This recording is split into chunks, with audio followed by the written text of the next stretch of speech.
नमस्कार मित्रों। आजकल की भागदौड़ भरी जिंदगी में कभी कभी ऐसा लगता है कि हम अपनी जड़ों से, अपनी पुरानी परंपराओं से कितना दूर होते जा रहे हैं। कई बार तो यह प्रतीक और परंपराएं सिर्फ पुराने रीति रिवाज लगते हैं, जिनका आज की दुनिया से कोई लेना देना नहीं। पर क्या हुआ अगर मैं आपसे कहूं कि इन प्रतीकों के पीछे एक गहरा विज्ञान और दर्शन छिपा है? चलिए, मैं प्रदीप राजपूत आज इसकी पड़ताल करता हूँ। यह एक बहुत बड़ा सवाल है ना, कि आज की पीढ़ी के लिए आध्यात्मिकता या धर्म अक्सर सिर्फ एक कर्मकांड बनकर क्यों रह गए हैं? शायद इसलिए क्योंकि हम इन परंपराओं के पीछे के क्यों को, उसके लॉजिक को, उसके विज्ञान को समझ ही नहीं पाए, और यह बस पूजा पाठ का एक तरीका बनकर रह गया। तो देखिए, फर्क बस इतना सा है, हमको कर्मकांड के साथ साथ इसके पीछे छिपे ज्ञान को समझना है। मंदिर जाने का उद्देश्य अपने अहंकार का नाश, मन की शुद्धि और भगवान की आराधना के माध्यम से ज्ञान की ज्योति जलाए रखना है। अहंकार का नाश जरूरी है। कर्मकांड का मतलब बिना सवाल किए बस किसी चीज को आंख बंद करके मान लेना नहीं है। इसके विज्ञान और दर्शन को समझना है। सवाल पूछो, तर्क करो और चीजों की गहराई में जाकर उन्हें समझो। तो आज हम यही करने वाले हैं। इन प्रतीकों के पीछे छिपे विज्ञान को समझने की कोशिश करेंगे। आइए, और इसकी शुरुआत हम एक ऐसे प्रतीक से करते हैं जिसे हम सब ने सुना है, देखा है और शायद बोला भी है, ओम। लेकिन यह सिर्फ एक आवाज से कहीं अधिक है। इसी इसे सृष्टि की पहली ध्वनि, प्राइमोर्डियल साउंड माना जाता है, और इसका रहस्य बहुत गहरा है। एक पल के लिए बस इस प्रतीक को देखिए, कितना सरल है ना ये? पर इसका अर्थ उतना ही विशाल, उतना ही गहरा, उतना ही व्याप्त। यह पूरे ब्रह्मांड का सार है। पर सवाल यह है कि कैसे? चलिए इसे समझते हैं।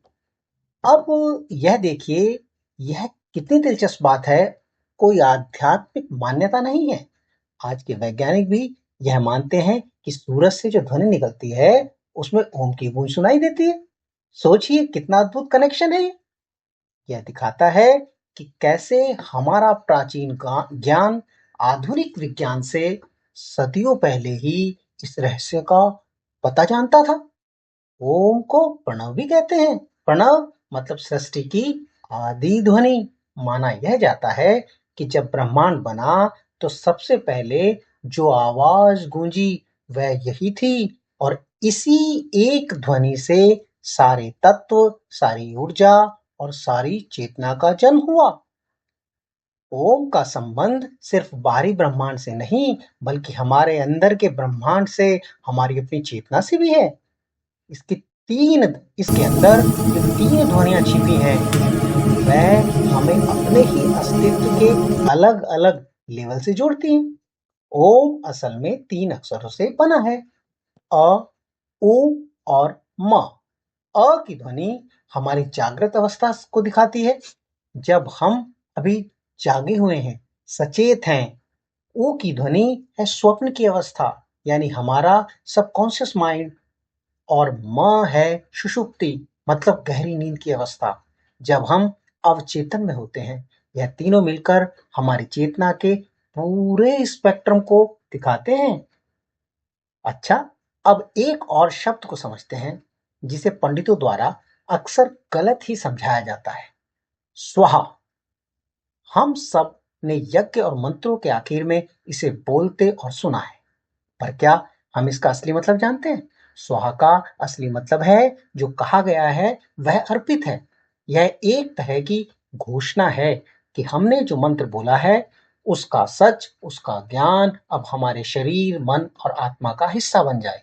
यह सिर्फ एक शब्द नहीं, बल्कि एक वाइब्रेशन है, जो उस ज्ञान पर मोहर लगा देती है, उसे हमारे अंदर समा देती है। और यही पर एक बहुत बड़ा कंफ्यूजन दूर होता है। एक आम कहानी है जो हमें सुनाई जाती है कि सुहा अग्निदेव की पत्नी का नाम है, जो कि एक मिथ्या है। यह कहानी है जो शायद अज्ञानता के कारण बताई गई। इसका असली सत्य, इसका असली मतलब कहीं ज्यादा गहरा है। यह एक मंत्र के अर्थ को अपने अंदर उतारने की प्रक्रिया है। तो अब हम वापस वहीं आते हैं जहां से हमने शुरू किया था। इन सब बातों का, ओम और स्वाहा के गहरे मतलब का आखिर पॉइंट क्या है? पॉइंट यह है कि धर्म या परंपरा को समझने की आजादी होनी चाहिए। उसे सिर्फ आंख बंद करके मानने की जरूरत नहीं। और अगर हम सनातन धर्म के मूल सिद्धांतों को देखें तो वह असल में यही आजादी तो देते हैं। यह हमें तर्क से सोचने, खुलकर सवाल पूछने, चीजों को सिर्फ मानना नहीं बल्कि खुद अनुभव करने और आखिरकार स्वयं का फैसला खुद लेने की आजादी देता है। यह पुण्य, यह पाप और पुण्य के नियमों से कहीं अधिक बढ़कर आत्म खोज का एक रास्ता है।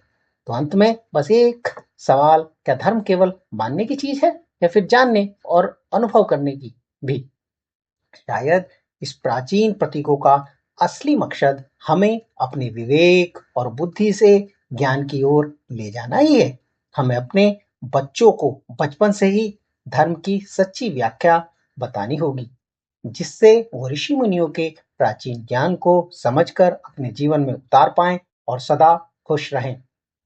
ओम।